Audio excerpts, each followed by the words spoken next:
Join palms, bow. The four great vows. I vow to deliver innumerable sentient beings. I vow to cut off endless vexations. I vow to master limitless approaches to Dharma. I vow to attain supreme Buddhahood.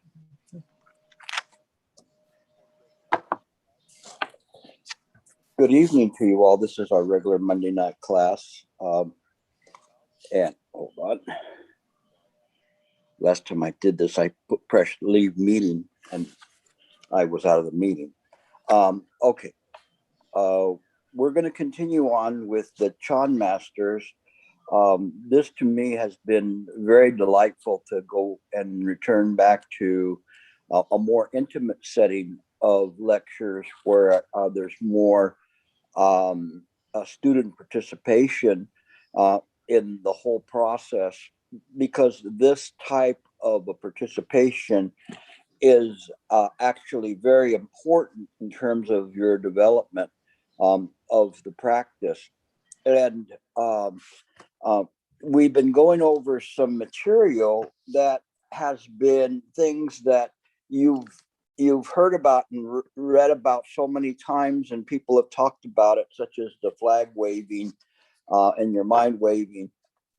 And we're going to go over another one today that is very, very familiar. I've talked about it on many occasions. That is to illustrate the improper way of meditation, the improper way of obtaining a realization by trying to obtain a realization.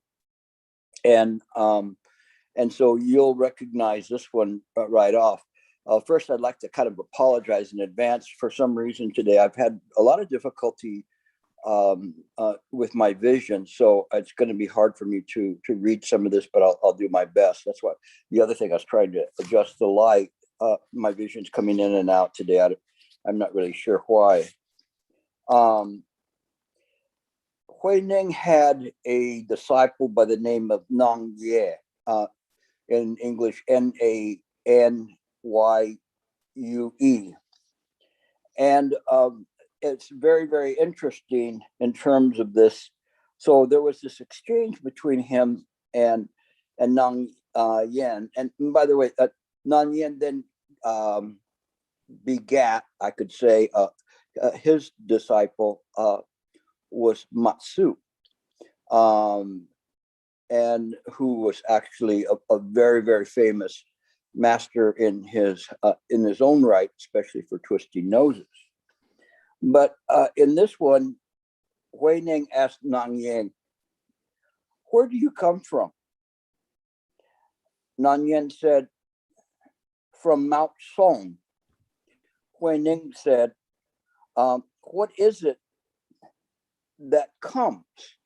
So this is very interesting, because he says, "What is it that comes?" So he's talking to him in an everyday way, but obviously he's presenting it in a more of a Chan setting. So what is it that comes?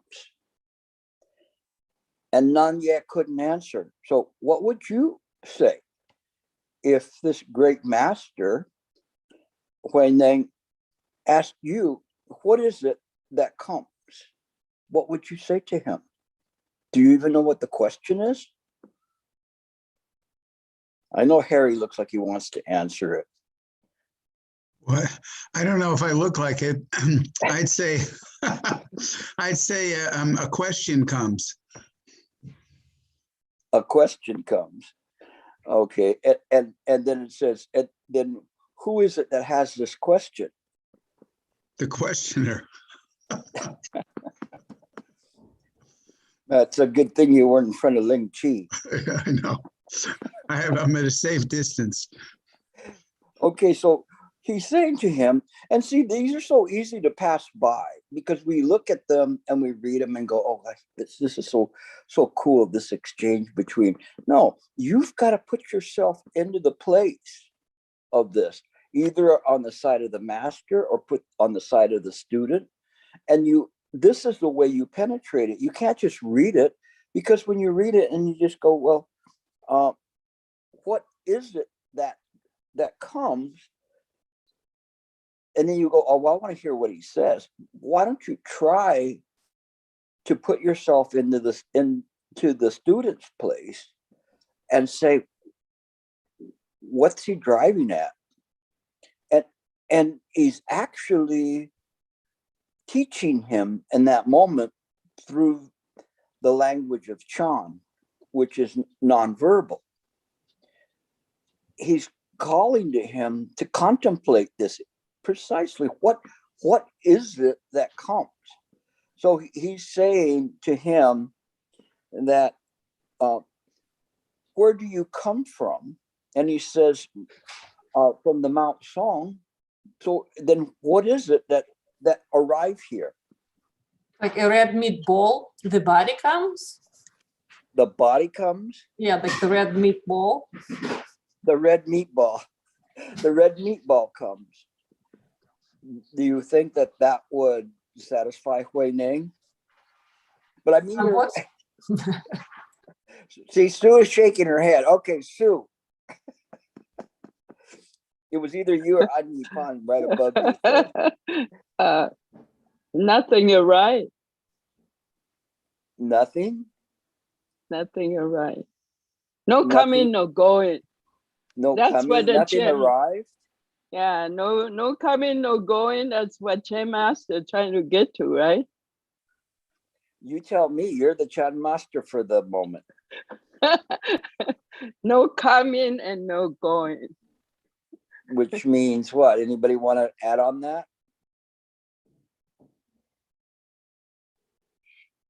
That it's only the appearances that come and go. So the images on the mirror, that they come up, they stay for a while, and then they go. So the monk's appearance, having left the mountain and showing up at this other place, that's all just phenomenal movement. Yeah, the phenomena, right? But the mirror itself, mind, doesn't move. Mind didn't go anywhere. There's no coming and going within mind, yet there is still the movement of appearances. Anything else? By now. Can I give it? I can give it a try. All right. If someone still kind of operating in the what they call duality mode, everything comes.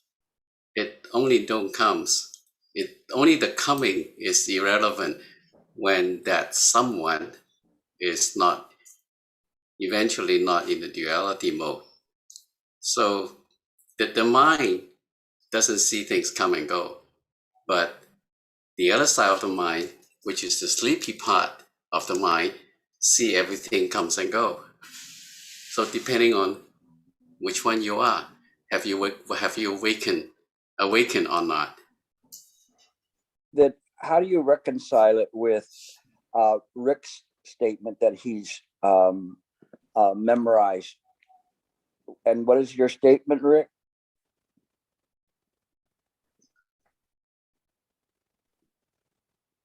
Another arising mind is an arising mind. So you're saying that the mind doesn't notice it, but Rick's saying that it's knowing the arising mind is the non-arising mind. So would not that the arising mind or the non-arising mind know this?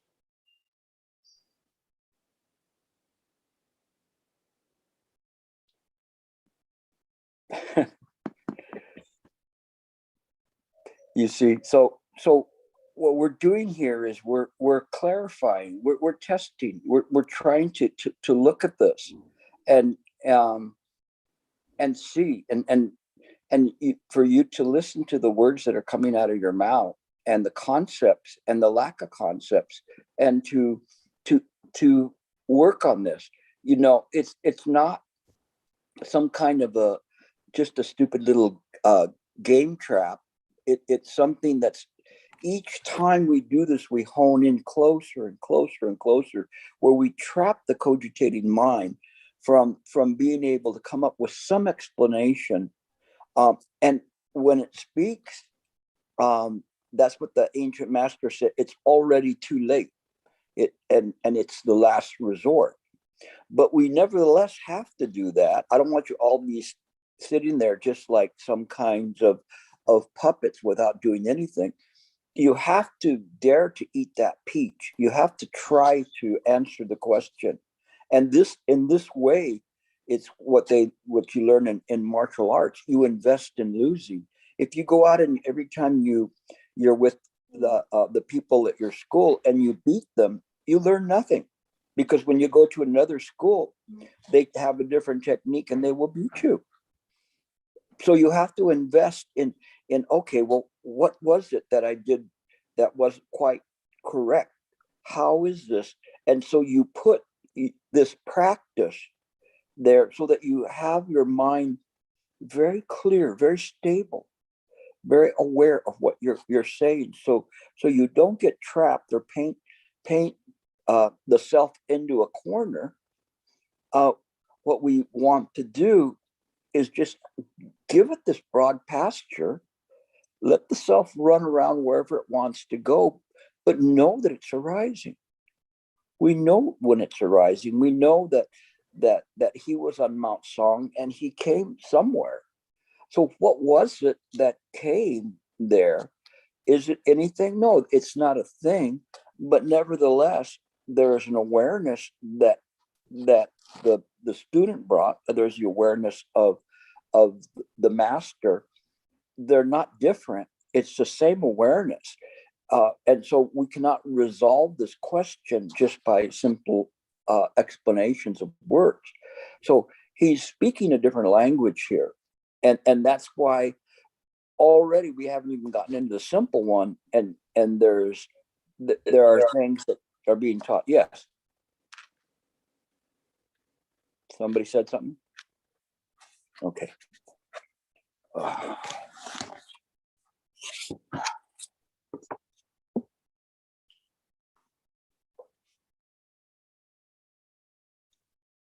So Nanye couldn't answer.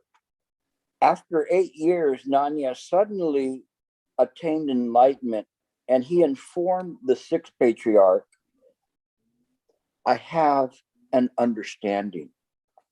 And the sixth patriarch said, what is it? So what do you think he could say? How could he say it? You know, I'm enlightened. Sometimes people will come up to you and say, I'm enlightened. They had come to Shifu all the time and say, I'm enlightened. And Shifu says, really? You know, does it feel this way? Does it feel that way? Does it feel, and that people get upset. You act like I'm not enlightened. He said, well, an enlightened person doesn't act like you.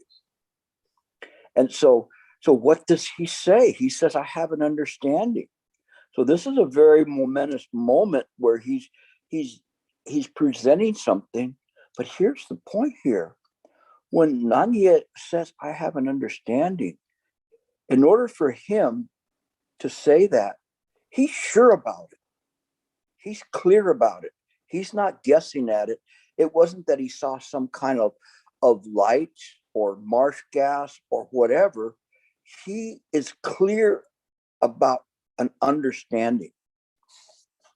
So then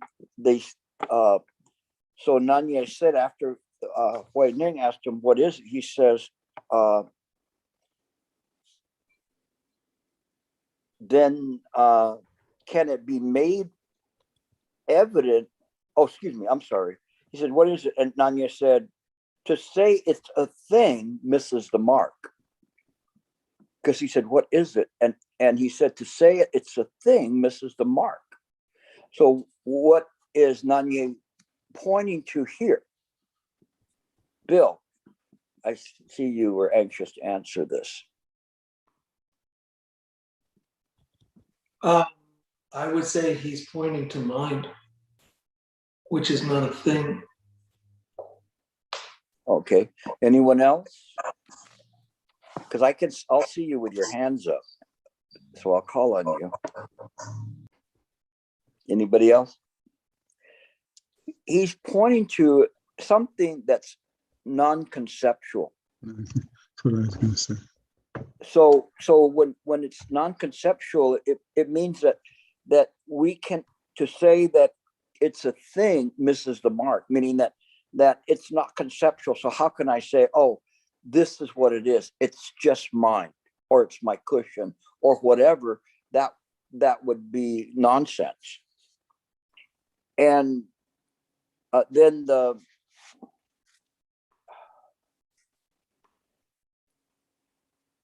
sixth ancestor said, then can it be made evident or not? So can it be evident?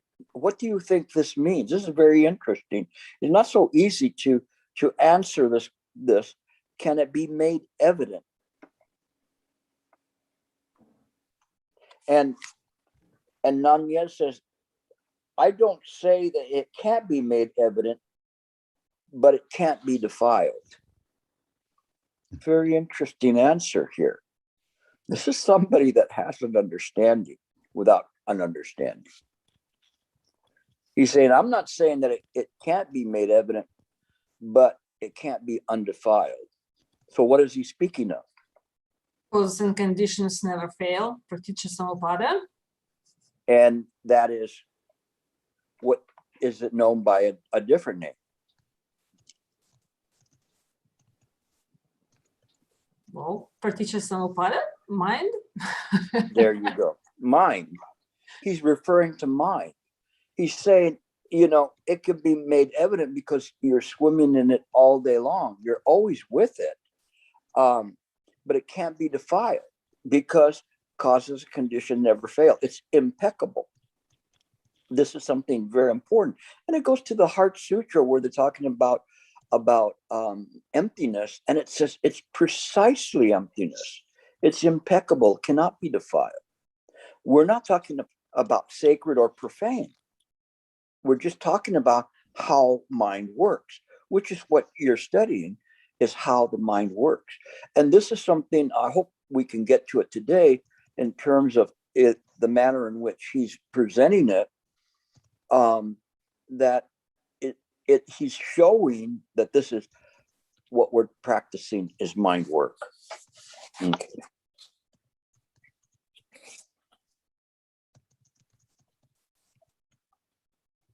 The sixth ancestor said, oh, I'm sorry. Just this that is undefiled is what is upheld and sustained by all the Buddhas. You are thus, and I am thus. So he's confirming this understanding here by this. This is a very momentous moment for Nanye, because Nanye is sure about it. So when the master asks a question, he doesn't have to fiddle or do anything. He's clear about it. And the master is saying that this undefiled, this is what we uphold. Mind, just mind. And so he says, I am thus and you are thus. So by easy mathematics, if he is thus and Nanye is thus, then thus equals thus, right? It's just thus. And so the same thing is whether we call it just or suchness, he's pointing directly to mind. This is very important, a manner in which he starts here. Now, let me try to focus my eyes again on the page.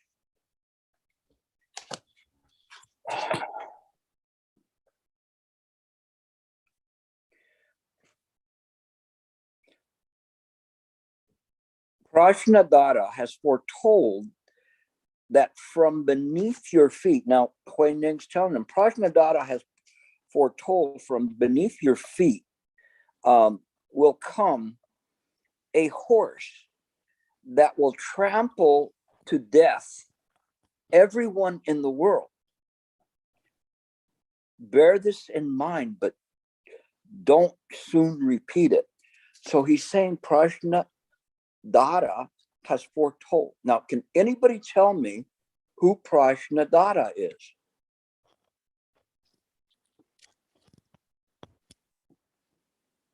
Nobody. Nobody I did don't any know. of I'm thinking maybe it's the sixth or seventh consciousness.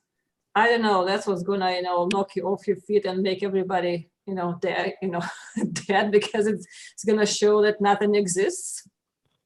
No, actually, I should have said in the category of persons. Prajnadhara. Is it the wisdom self? I'm sorry? Is it the wisdom self of one? Is it your own self-wisdom? Actually, it's an actual person. Prajnadhara was the master of Bodhidharma. Hmm. So Dhammo, for those in Chinese, but the Chinese have an advantage here to figure out what's going on here, because who did I say was the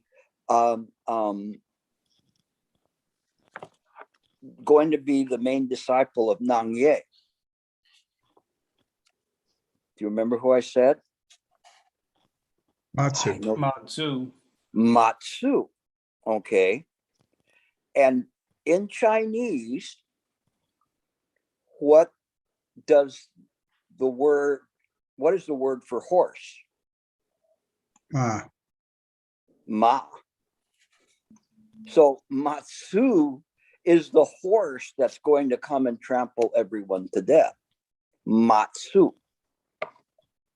You get it? And here is a Westerner answering the question for you. Matsu. So very interesting, because this was a prophecy, but it has a little Chan twist to it in the manner in which it's going, but nevertheless, it's very, very powerful. So what does he mean when he says trample to death everyone in the world? Then that sounds a little bit aggressive, doesn't it? So what does he mean? I mean, we're talking about Chan and compassion, and he's saying that Matsu's going to come and trample everybody to death. Nobody knows. Yeah. It sounds a bit like the Lin Chi school. Which is, go ahead. It's a descendant of Matsu. So. He's going to liberate everyone. And therefore they don't come back, right? Right. They're illusory selves. So what he means by this is figuratively, and actually once I stunned a class that wasn't ready for that, and it was early on when it just came as an epiphany to me. And I said, actually, we're destroyers of worlds. And they went, what? You're like, who's the one from the Star Wars? Darth Vader, and you destroy the worlds. And they go, no, but we love this world. That's the whole point. You love this world too much. And so you hang on to it, and you hang on to your suffering. And so he was saying that Matsu was going to be a very, very great master, which of course he was. So it's very, very interesting. So when they're talking about that, we have to be clear about what this, we do not want to clean up samsara. Of course, we create a pure land on earth, like Shifu said, okay? But it's not permanent. The only reason there's appearances is because of dependent origination. Without that, the mind is pure and undefiled. It doesn't need this stinky place. Okay. It doesn't need it. And so we see this from a different viewpoint. We see it from the idea of compassion, and it's like giving a fat kid a sucker to make him happy. Do you really think that is going to be what that child needs? They don't need you to punish them, but you certainly giving them sweet candy would not be of any benefit. So this is a bitter medicine that we have to take, but with the understanding that there is a salvation there. It's not the way we think about it, because we already are saved. We don't have to go through all sorts of mechanics to become saved, be dipped in water or whatever, anointed. We already possess the Buddha mind, but we're just slumbering in this idea of the existence of samsara. So Matsu presents this, and I present it from Matsu, and Matsu presented from Nang Ye, and Nang Ye from Huineng, and from Huineng to Dharma. It is just in this way.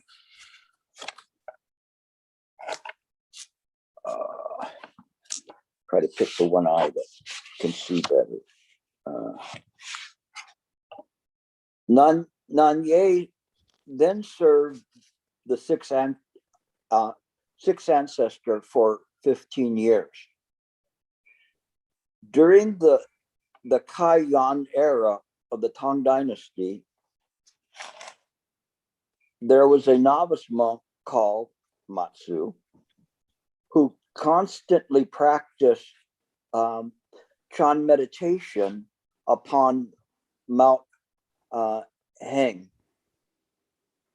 Nanye knew that Dao Yi was a great vessel. He's referring to Matsu Dao Yi for the Dharma, and once walked up to him and said, "What does your worthiness intend to do by sitting in such meditation?" So now we come to the classic one. What are you doing sitting to meditate? And of course, he's saying he's sitting to become enlightened. Nanye is telling him, polishing the tile and trying to make a mirror out of it. Sometimes it's a diamond, sometimes it's a mirror. But the point is that he's trying to do something that isn't possible. And that's where Nanye tells him, your meditation, whatever you do there, you cannot obtain enlightenment just simply crossing your legs and sitting on a cushion. It isn't in this way.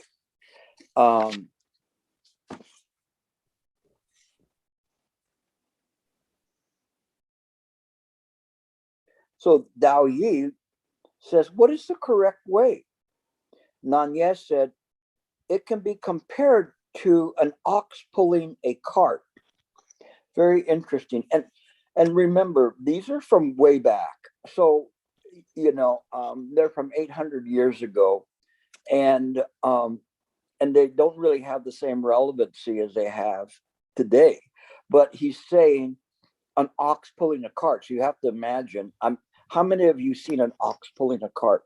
Raise your hand, physically raise your hand. Some of you? What are you, Amish or what? So a few of you did. But not too many people have seen an ox pulling a cart. Did you, VJ? No? Oh, you did see it. We both have. Yeah, that was when you were on the Amish commune, right? So in any case, it's not that often, but it kind of scares me that a lot of you have actually seen an ox pulling a cart. And he says, so if the cart doesn't move,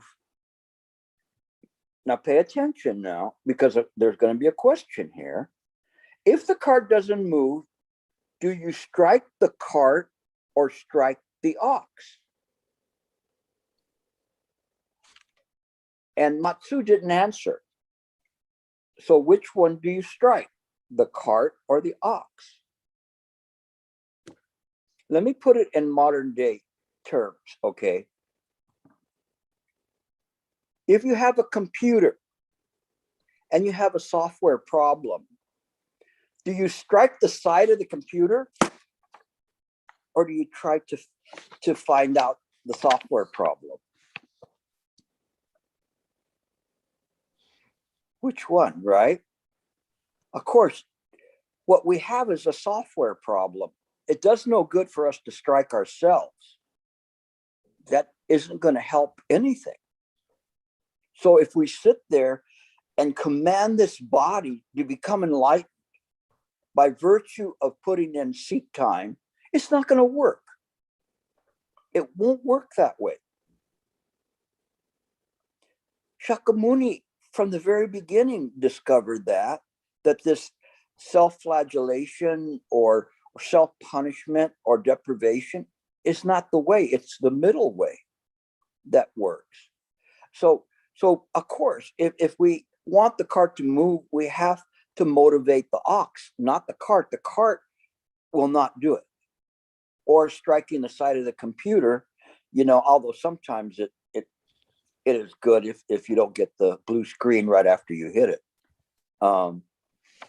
Okay. Let me go back to where I was reading.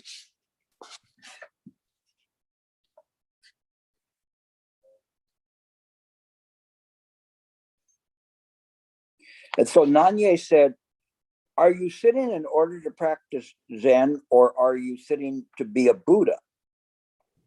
If you're sitting to practice Zen or Chan, then know that Chan is not found in sitting or lying down. If you're sitting to become a Buddha, then know that the Buddha has no fixed form. So again, he is stating the most fundamental principles of Chan and Buddha Dharma. And that we forget about that. We lose that. And then we lose the essence of the Chan practice.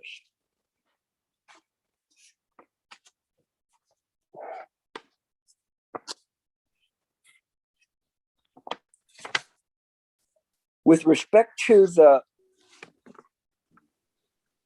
constantly changing world, you should neither grasp it or reject it. If you sit to become a Buddha, you kill the Buddha. If you grasp sitting form, then you have not yet reached the meaning. When Dai heard this instruction, it was as though he had drunk a sweet nectar. He bowed and asked, how can one cultivate the mind to be in accord with this formless samadhi? Nanye said, you are studying the Dharma gate of the mind ground. And this is important because now he's telling them what he studied. And this is what I'm telling you.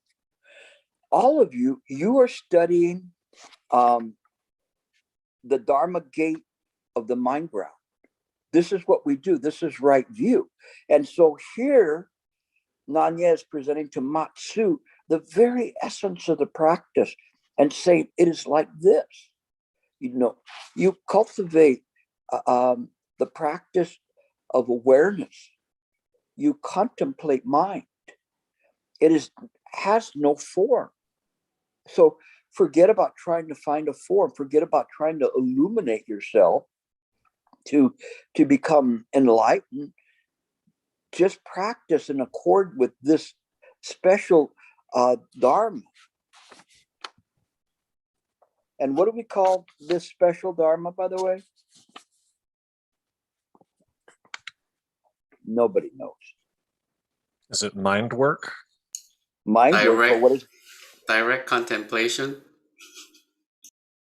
Well, yes, but we call it right view.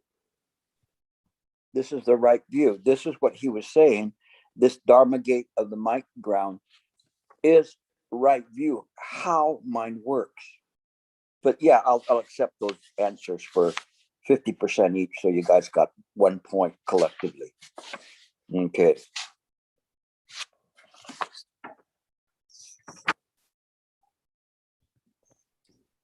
So he said the Dharma gate of the mind ground, and this activity is like planting seeds there.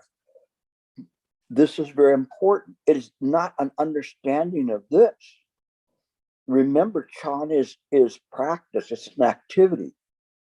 So when we practice with this understanding of right view, then we're planting seeds. So this is very, very critical that we understand that we're planting these seeds. What are the seeds we're planting? Wisdom.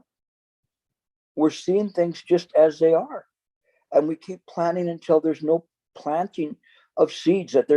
Where are we going to plant it? Where the mind ground is everywhere. It is already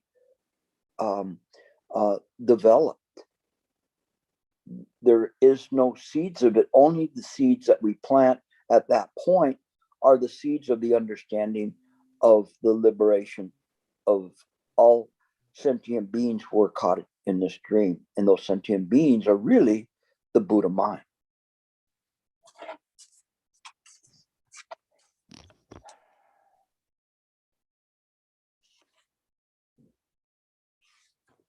The essential Dharma of what I speak may be likened to rain that falls upon the seeded ground, in the same manner as auspicious karmic conditions will allow you to perceive the way. In this, essentially, he's saying that whatever you do, as you're beginning to do this, it clarifies the way. So what is the way? Is to contemplate mind. Just stay with mind and see if that works. We understand that the skandhas is empty. It's empty, but not in the sense that we see it as in a samsaric interpretation. It's empty because it is just mind.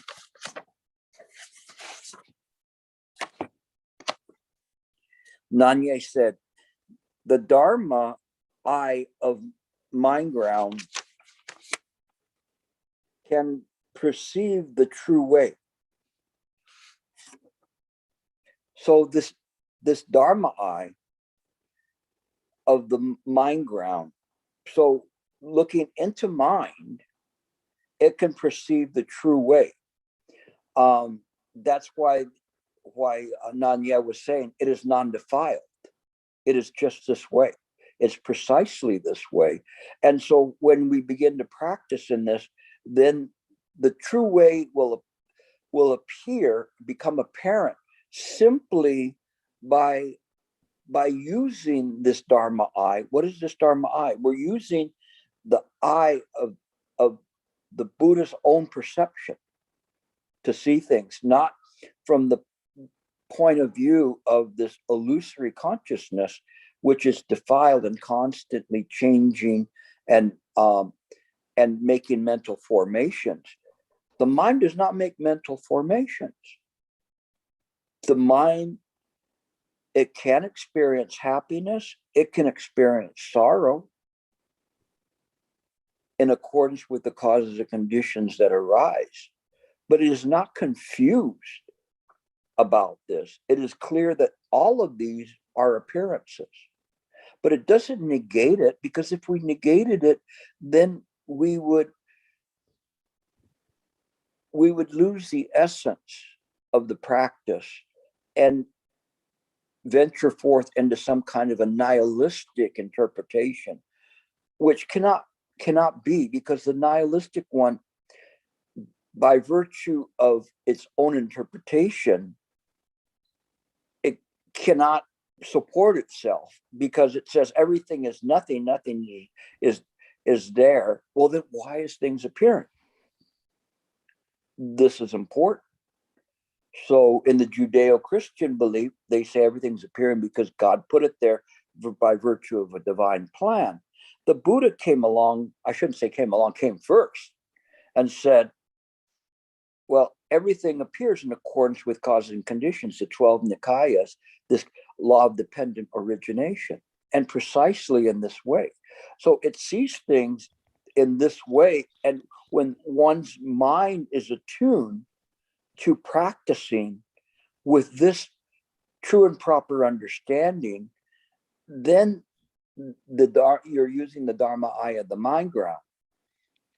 And you will see the true way. What is the true way? Causes and conditions never fail. Everything is mind because of it. But you have to fold causes and conditions into the Dharmakaya fold in the mind's perception into the Dharmakaya. So all of these things are mind without calling it mind, thus without calling it thus or just or such. It cannot be known from these words, just like the Buddha cannot be known by the 32 marks. Why? Because the Buddha is not a thing. And that's what was the very first thing that was taught in this opening for today, was it is not a thing.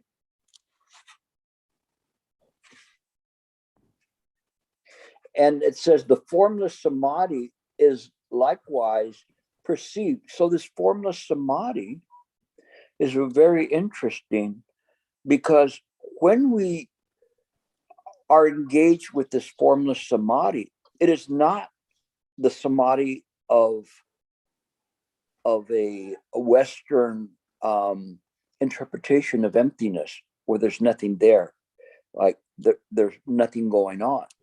It's quite different than that. It is seeing clearly the way. And what is the way? It's seeing pratika samappada. Everywhere it sees pratika samappada. And as it begins to see in this way, then the awareness of the mind will shine through clearly. We're not picking up mind. We're just simply allowing the awareness of the mind to shine in the present moment. They say the Buddha's in the present moment. So the present moment folds into the Dharmakaya. Dharmakaya is the mind ground. So all of that folds in. It is not something separate. It is just different ways of the functioning of the mind. And so from the samsaric viewpoint, we call it this, we distinguish these things without distinguishing them. But we are aware that ultimately there's a suchness there, that we need not even call it suchness, but in order to communicate, we have to call it something. So we call it mind or thus or suchness.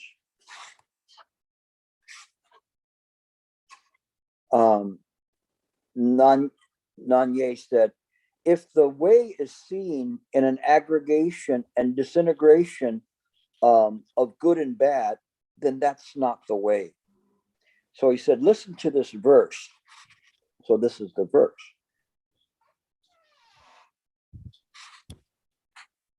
Sorry.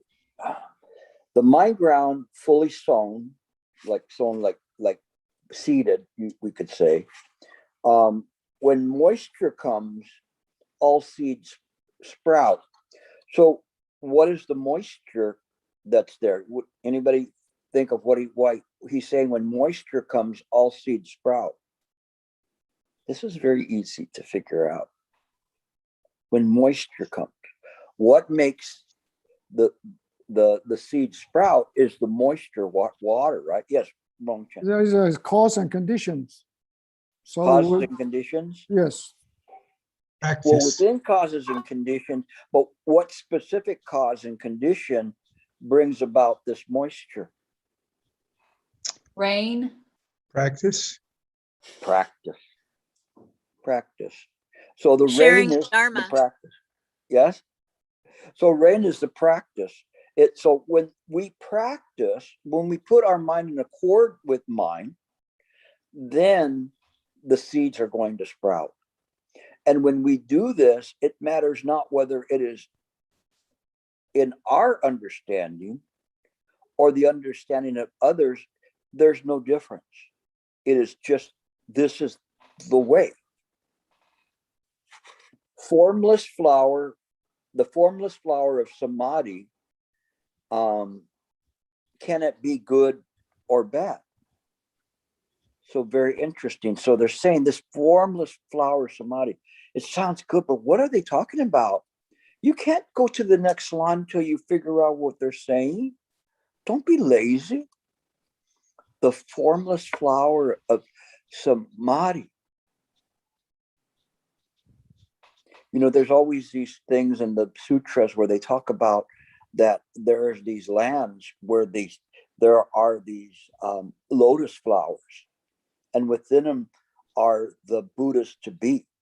And as you begin to practice, they open up and open up and open up until they're fully developed. And so he's saying there's this formless flower of samadhi.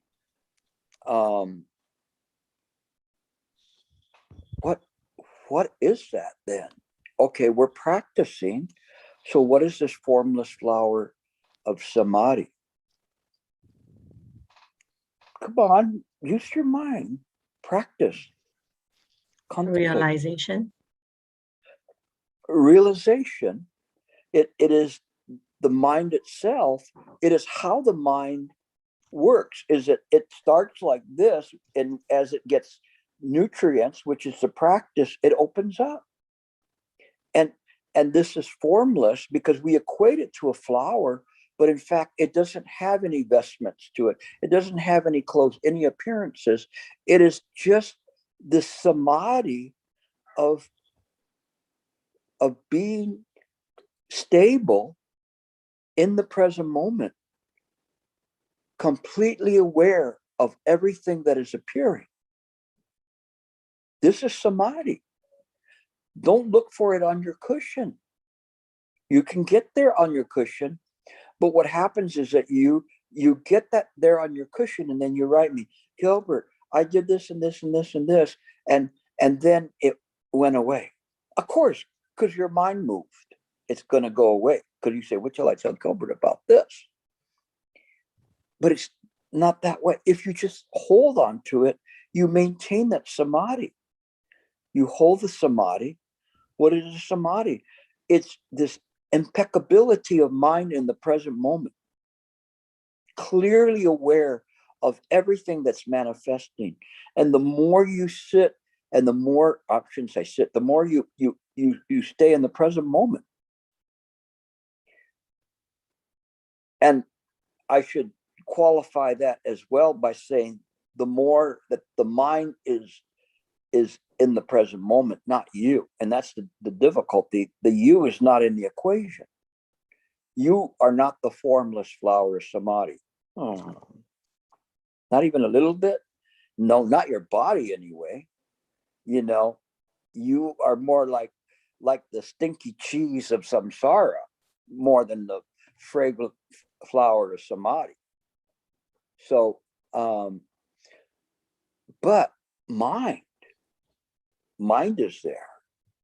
And then it says, how can it be good or bad?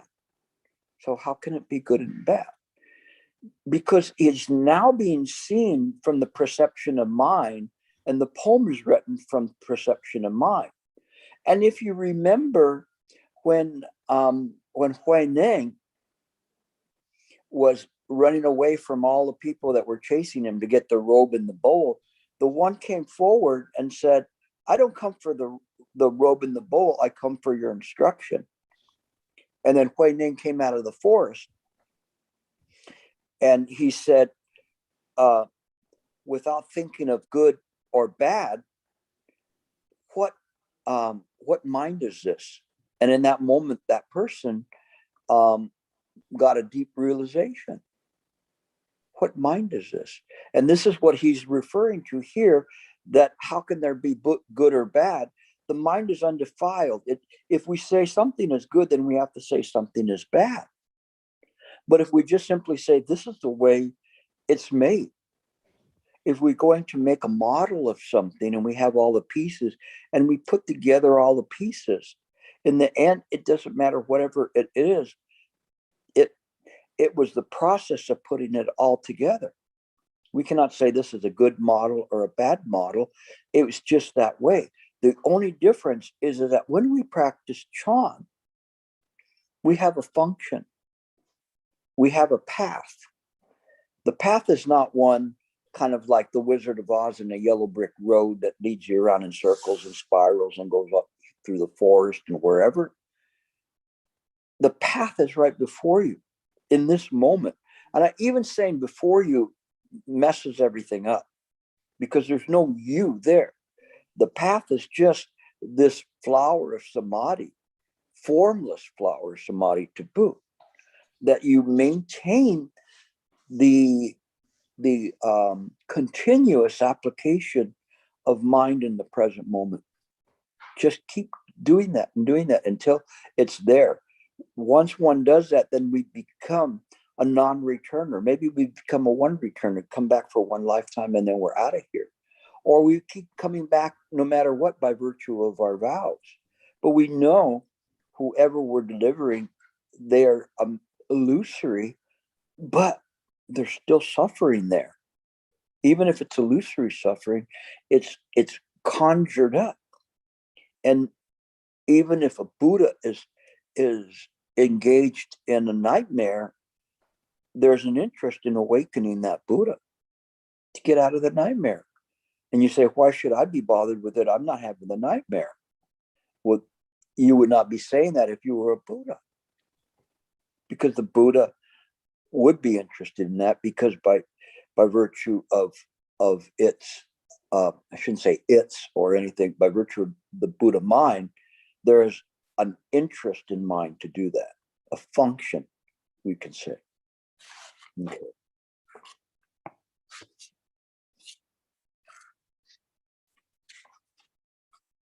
And these words, Matsu experienced great enlightenment and unsurpassed realization. And he then served Nanye for 10 years, each day embodying the deep mystery.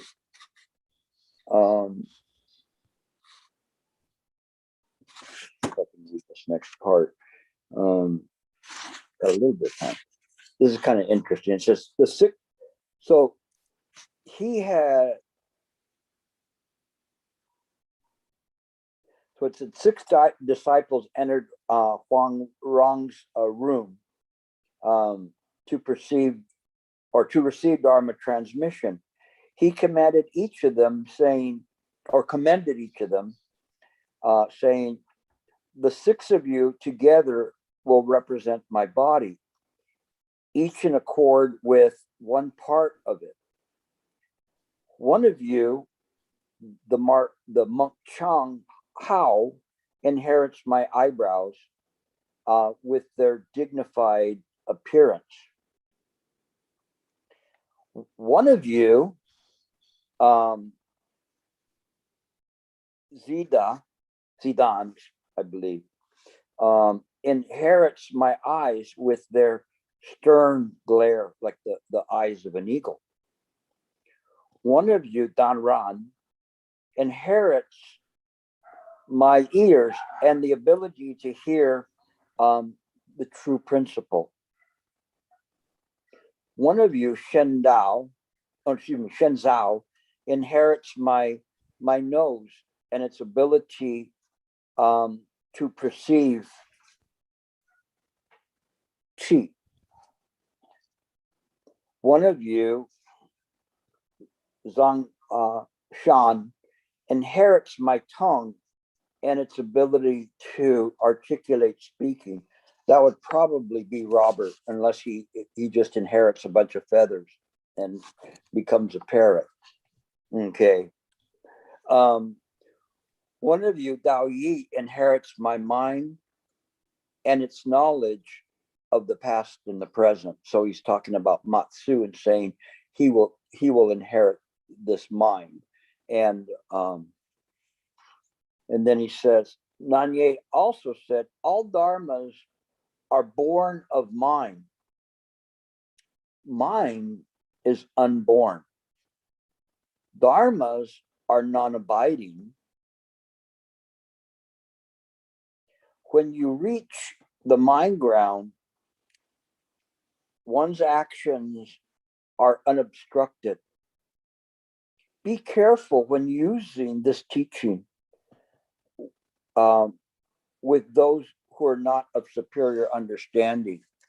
So what he's saying here is that sometimes it's very, very difficult to present the Dharma to people. And they've been so used to this very lightweight Dharma. You know, I love you, you love me, kind of what I call the Barney approach to things. And how to be a better person.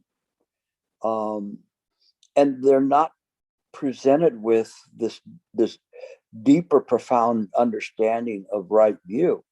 And it's difficult for them to accept that. I think I mentioned recently one of my students who was trying to explain this to others, and they thought she was crazy because they'd never heard right view before.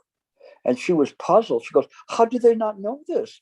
This makes sense. Because she had advanced so far that she even didn't know how far she had gone, which is good, which is a good indication of her practice. But even her was still a beginner in comparison to some of you. But we still have to present right view. So we don't want to present what I call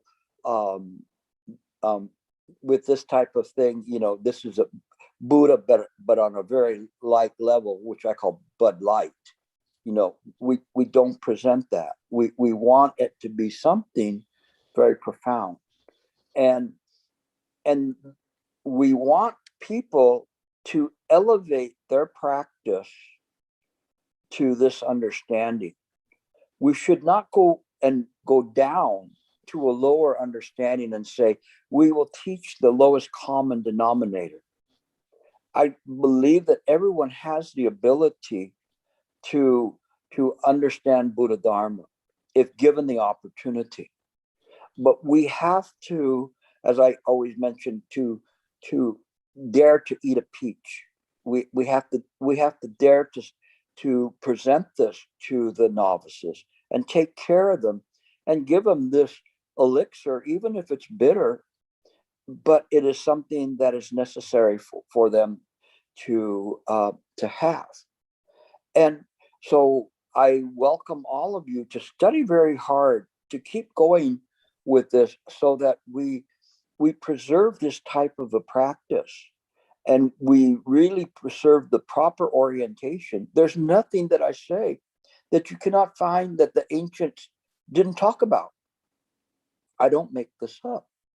And when you see this from this viewpoint, coming back to Chan after so many months of talking about the Tathagata Garbha Sutras and some of the more profound sutras and coming back to the basics of Chan, you see it's all here. Chan was not one where they said it's beyond words and phrases, meaning that one does not study. It just means that the answer is not in the words and phrases. But nevertheless, one has to use expedient means to be able to practice. And as you begin to practice, then you find that the practice is bringing others to the practice. So each of you are charged with that. Each of you are charged with collectively coming up with your own sangha, your own group of people to practice. Shifu, when you'd go to retreat, he was always on the watch for people that had the ability to gather others and encourage them to study together, to join together with things. And I hope you understand it because it's a pivotal part of the practice itself. Okay, let me see. And then we'll pick it up from there. There's a kind of a juicy part coming up, and hopefully my eyes will be better by next week. And if not, then I will. You'll see me wearing some glasses, and that'll be quite a spectacle. So I'll answer your questions now.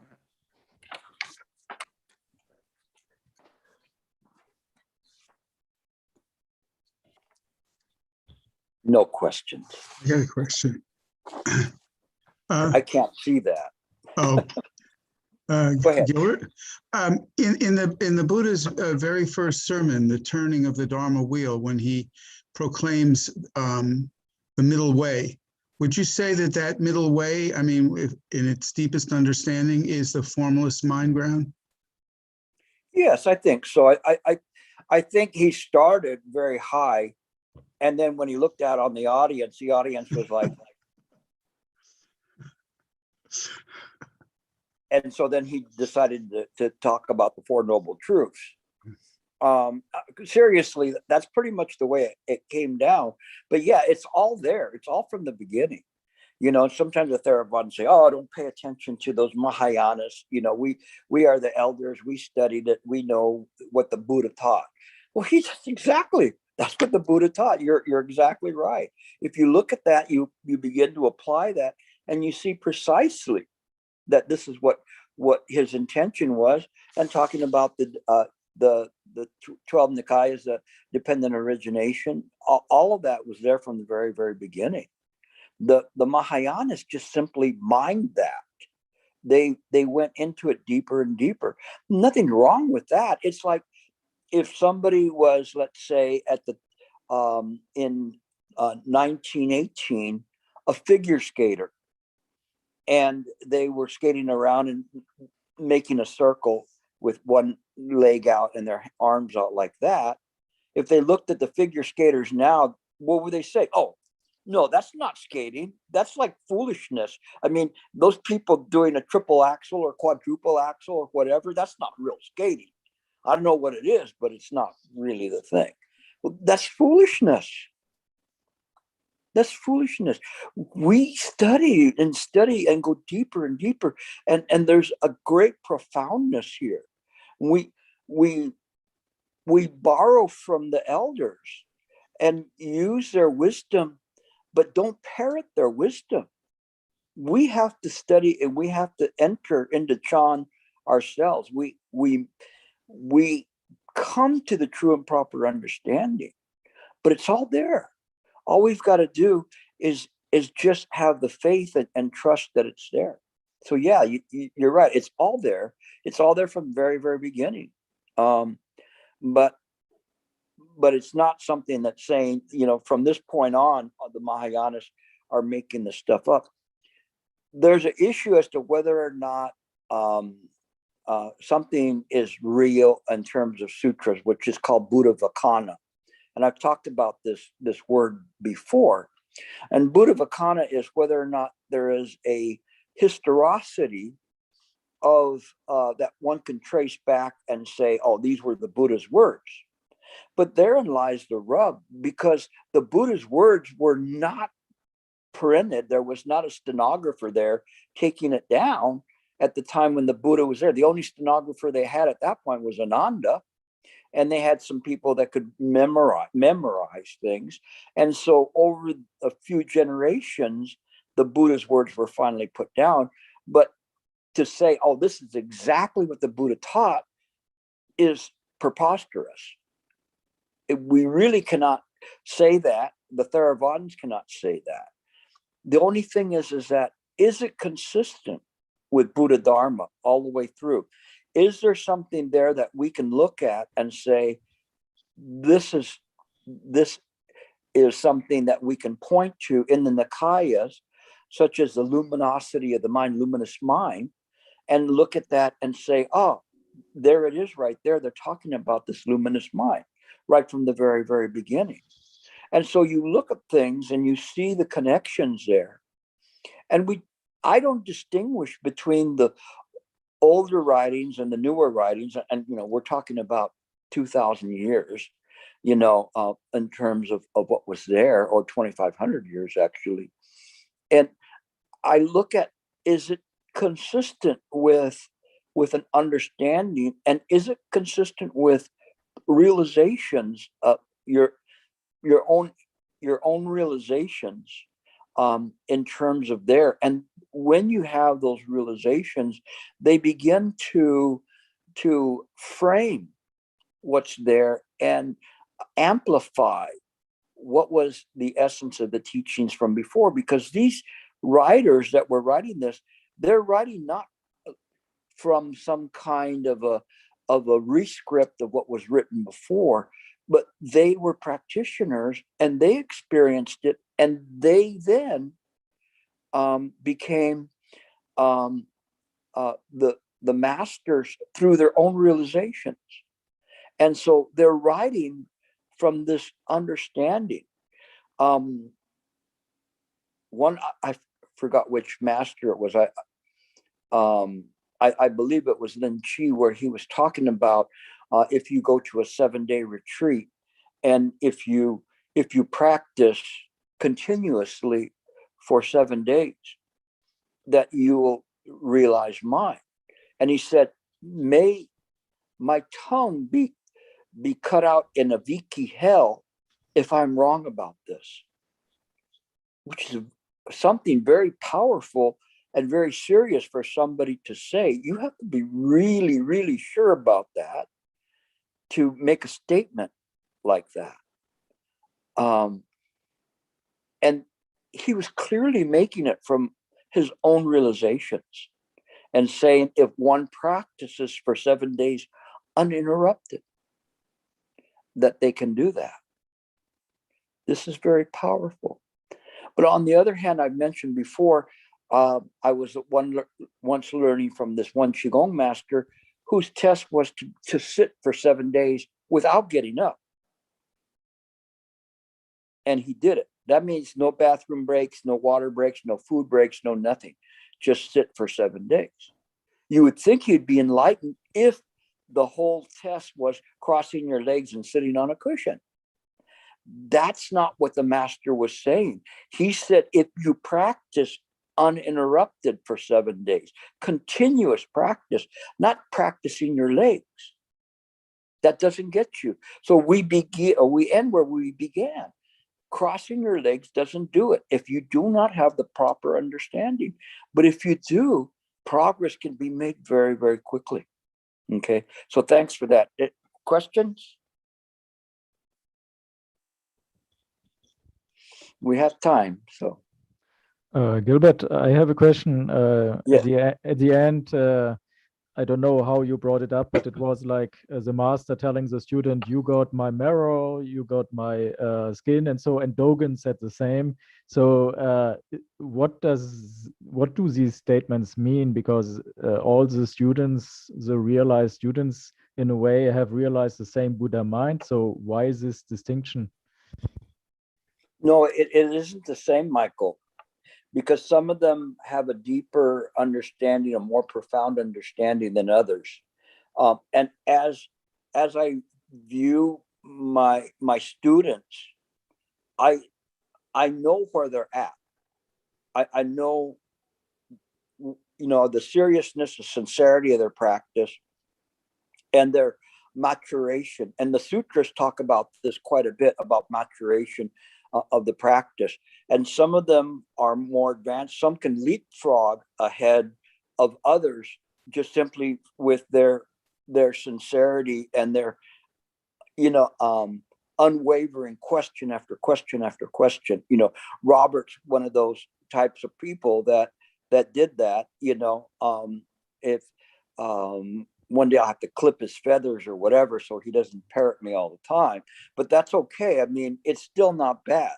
But the thing is that people can practice in this way. You are a prime example of that you understood that there was something important in what I was saying the time I went to Chicago.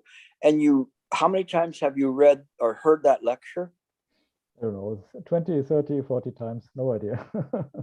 You see, this is something, and this is how it sinks in and sinks in. You just one lecture and he's read it or heard it and heard it and heard it. There is a more and more understanding. And sometimes it's kind of like one of those arcade games. Someone's ahead and the other one jumps ahead and they keep going. This is not a competition at all. And I never see it as a competition for my students. I rejoice every time somebody makes an advancement. I rejoice when people ask a question, because when they ask a question, that means that they're brave enough to come up with a question and they're benefiting all the other people that were too shy to ask that question. But there's times when I'm seeing somebody and they just keep asking the questions or going through something or catch a phrase and begin to contemplate it. But some have a deeper understanding. Some have some obstructions. No matter how they practice, they still have to overcome the obstructions, the karmic obstructions that they have. But then they can get there. I have one friend, an old friend, that is a good practitioner, sincere, but he has obstructions. And so he cannot make the jump. No matter what, he will pull people down and be negative about it. But he doesn't understand how there's an open hand to try to help them to get past those kinds of obstructions. So even he has the sincerity to want to practice and study, he cannot do that. Other people are very steady, like Harry. Harry's always been very, very steady with the practice, little by little, little by little. Don't get too excited about anything, but his sincerity of his practice is his great benefit. So we have this, Eon, the kind of person that takes chances and really wants to kind of pop out of that bubble and do that. All of you have different ways, and by singling you out doesn't mean to the exception of other people. It's just that you guys popping up on my screen. So I'm looking at you. Rick's been with me forever, and he's still asking the lamppost. Letty the same way. So all different people that come, up and comers like Ani Pan, who's an incredible practitioner, or Esther, who jumped, and then Sue, she's another one that's been there for forever. And little by little, she's there. She starts and stops, but her practice is far beyond what she has even an idea that she's at, but don't tell her, okay? Mess everything up.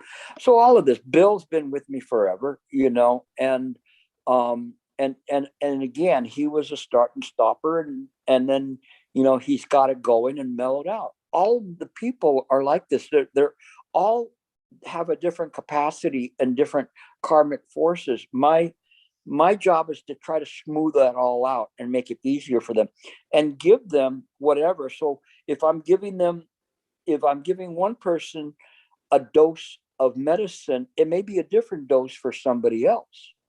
And so it is just that way. And you'll find out the same thing, because those at this point are not with me to study what I'm saying, but to study how to say it to their own students. That's good. You develop your own style, but this is how you do this. But everybody has a different capacity but ultimately, you will all get there. Why? Because of the power of the vow. I'll bring up the slowest one that's there, that's like in the back of the 50-mile hike, and I'll take their pack off their back and help them to stay up. This is what we do. Okay. All right. Any other questions? Wrong has a question. Wrong, if you could. All right, go ahead. Gilbert, I was just trying to confirm with you, the master, when his disciple gave the answer that this thing is not a thing. So I believe as you also explained, that confirmation of someone enlightened is more through the mind's perception, or the Buddha mind's perception, rather than giving an answer. Well, within the answer, it doesn't matter of the words. You're correct in that. It is like if you went to me and you said, tell me, who is reciting the Buddha's name? Who is reciting the Buddha's name? I would slap you and say, that's who. That is my perfect, the sound of one hand clapping. So it isn't in the words, you're correct. It's mind to mind, but the master would know the sincerity. That's what's important. They would know the sincerity of the person that's saying that, rather than somebody coming up and parroting something that somebody said. Or somebody's experience. They would know.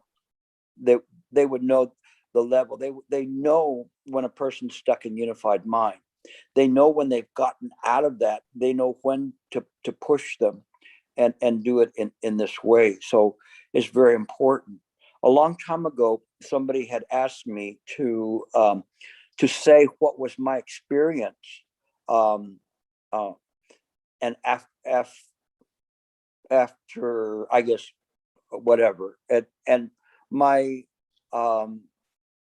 what I did was, what I wrote was just teaching the Dharma.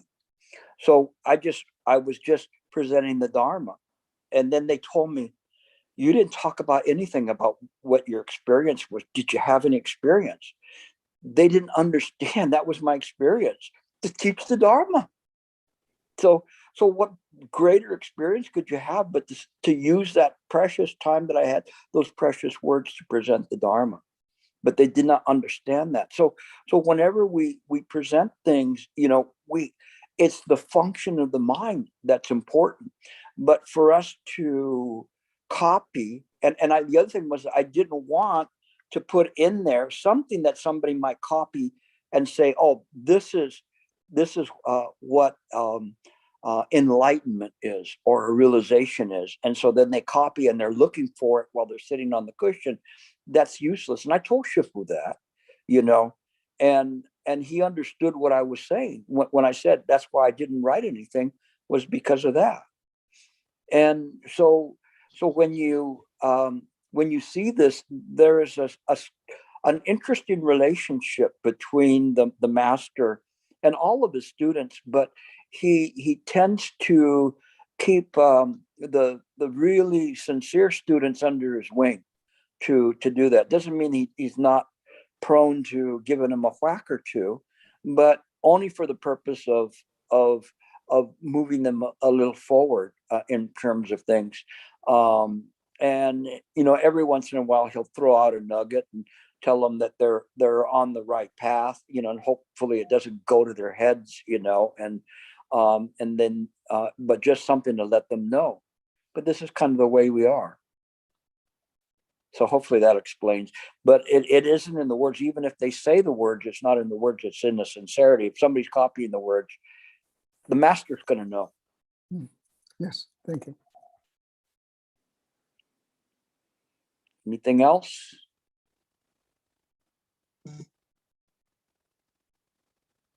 Oh, Rick was saying the name and title of the book I'm reading.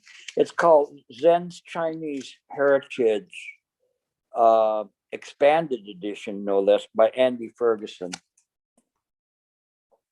Hopefully that's not backwards on yours.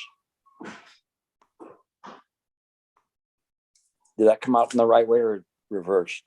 But anyway, it's not a bad book. It's not the best, but for the purposes of what I'm using it for, it's void of the person's own commentary. So I can use that and use my own commentary on it. And so it's good in this way. So I'm very happy to be giving these classes where there's more of an exchange with the students, and it builds a little bit more intimacy in terms of that, and shows, the degree in which that one cares about others and cares about how this is presented, and also it gives me a chance to test and see where you're at, and for you to take a chance to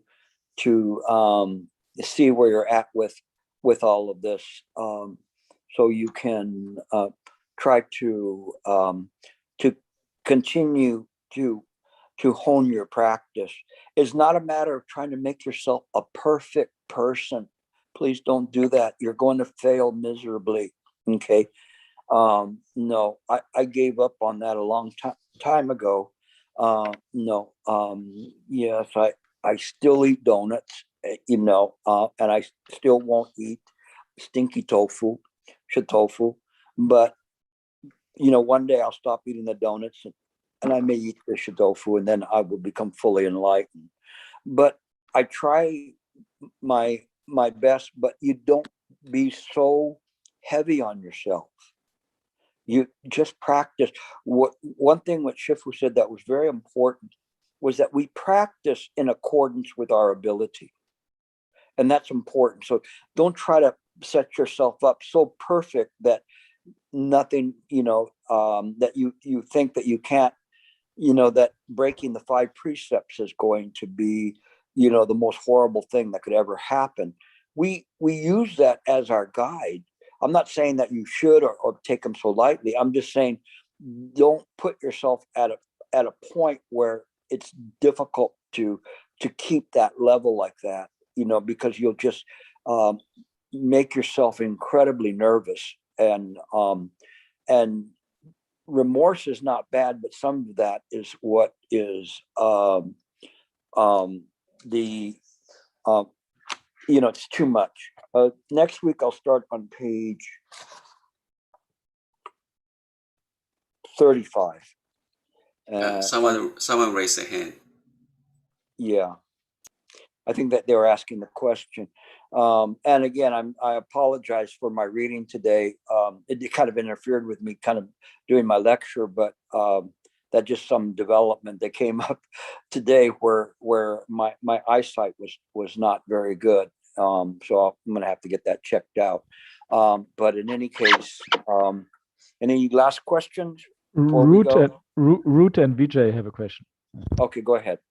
It's actually just me. I have a question. So my question has to do with trauma and sitting. I seem that a lot of times when I sit, I have a lot of trauma things that come up. Mainly I experienced, I guess, when I was a child, in order to escape the trauma, I could kind of leave my body or kind of leave the situation. And in a sense, I can still do that in meditation. And I guess I'm contemplating, but sometimes at the same time, I feel like it kind of stirs these things up. And then of course, I get those situations in real life, and it's not the same. It's like I'm still dealing with it. I see it, and I'm like, okay, I'm dealing with deep rejection. I'm feeling this deep hurt, and this whole idea of being perfect. I'll beat myself up. I'm really hard on myself, and I'm trying really hard not to be that way. But it seems to keep coming up, and I'm not giving up, because I have given up on practice before, and now I'm not going to do that. But I'm just curious is just keep pushing, or, it seems like sometimes that kind of triggers a lot of things. And then I feel a lot of emotion, and physically in my body too. I feel it physically in my body. Like I'm actually, the pains, like my chest will hurt, my stomach, all these things are hurting. So, yeah. Well, Ruth, the first thing I would say is that's wonderful news. All of these things that you had that were packed up, the mind is a very interesting thing. It can brick off emotions, experiences, horrible situations, embarrassing situations, all sorts of different things. It can brick them off, and and it says, in this moment, you're not ready to handle these things.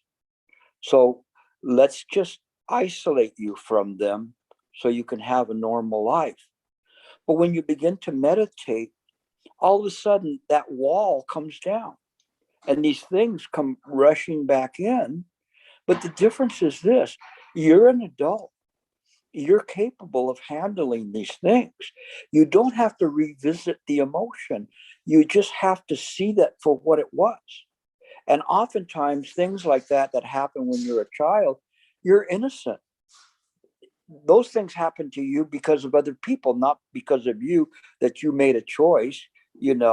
I doubt if you ever lit a dog on fire, right? No. So you're not that horrible of a person. So whatever was happening was that things were happening to you. They were lighting you on fire and doing the things. You let them go. You're an adult. You can handle it. Your mind says, Ruth, it's time for you to face these things. You can do that. Yeah. And they're coming up. And the beauty of the meditation was it broke down that wall, but it's not going to break it down until you're capable of handling it. So you use this time to let it go. Boom. You don't have to examine it and find out or whatever happened. You just go, okay, you throw it out with the trash. If it's Tuesday trash day, throw it out on Tuesday, and it's done.